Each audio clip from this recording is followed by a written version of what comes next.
Welcome back to Lewis Cruz Stadium for the post-game show here on 90.9 WJAB. Lee Jean, Ted Dixie, Michael Burns, our remote producer, and Raymond Kutch Jr., our spotter tonight. Ted, Bulldogs fall to the Jacksonville State Gamecocks 45-13. Tough night for the Bulldogs. Very tough night, Lee. We looked at this game to see how competitive we could really be this year, playing our second Ohio Valley Conference team. The Bulldogs come up short. Jacksonville State looked like they were a half step faster than we were tonight. A lot more pursuit to the ball than we had. Blocking downfield by their receivers was excellent tonight. Jacksonville State showed the Bulldogs how to play football. Ted, also on the defensive side, every time Kevin Atkins rolled out or seemed to take off out of the pocket, his speed thus far on the season, we've seen it as he's been able to outrun defenders. But tonight against Jacksonville State, he could not. And then when he moved the pocket, there were no wide receivers open. Jacksonville State did an excellent job of sending defenders to flood the third of the field when Kevin rolled out. So that way it gave him fewer options, fewer lanes to throw the ball in. When you're left-handed quarterback and you roll left, your body mechanics should help you present yourself to deliver a strike if you need to. But Kevin was unable to do that. Scoring drive tonight for the Jacksonville State Gamecocks on the board. First, 4 plays, 26 yards, 1 minute, 39 seconds. Perilou, an 11-yard touchdown run. Jacksonville State came back 14-0. 5 plays, 94 yards, 1 minute, 59 seconds. Perilou connected to Alan Bonner, true freshman, on a 57-yard touchdown pass. That would be the first of 4 plays over 50 yards for touchdowns for the Jacksonville State Gamecocks. Bulldogs would make it 14-3, 6 plays, 22 yards, 3 minutes, 22 seconds. Jeremy Lycia, 38-yard field goal. And then Jacksonville State, right before the half, added another 7 points to make it 21-3. 7 plays, 49 yards, 3 minutes, 3 seconds. Perilou on a 1-yard run. So in the first half, the score was 21-3. Ryan Perilou with a 1-yard run, an 11-yard run, and a 57-yard touchdown pass. You think that Ryan Perilou, when you look at the statistics for Jacksonville State, Ryan Perilou before tonight was the second leading rusher on the team.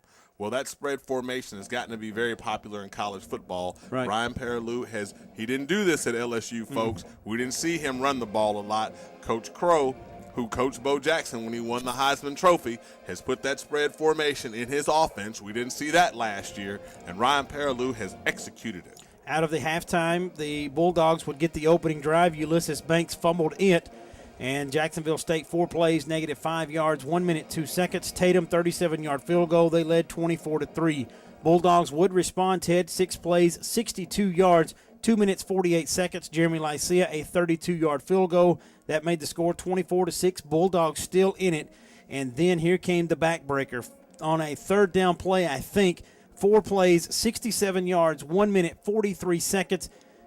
Ryan Perilou connected with LeRae Williams on a 51-yard touchdown pass, Ted, but it was not downfield. It was actually behind the line of scrimmage, and LeRae Williams just made everyone miss for the Bulldogs. Excellent blocking by the wide receivers for Jacksonville State, being able to kick out the cornerback, and with the tight end or the tackle sealing the inside, creating a fine running lane for the receivers. Trailing 31-6, Bulldogs respond, 9 plays, 62 yards, 5 minutes, 31 seconds.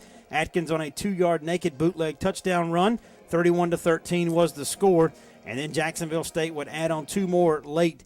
A 1-play, 59-yard drive, 11 seconds. Ryan Perilou, 59-yard touchdown pass to James Wilkerson.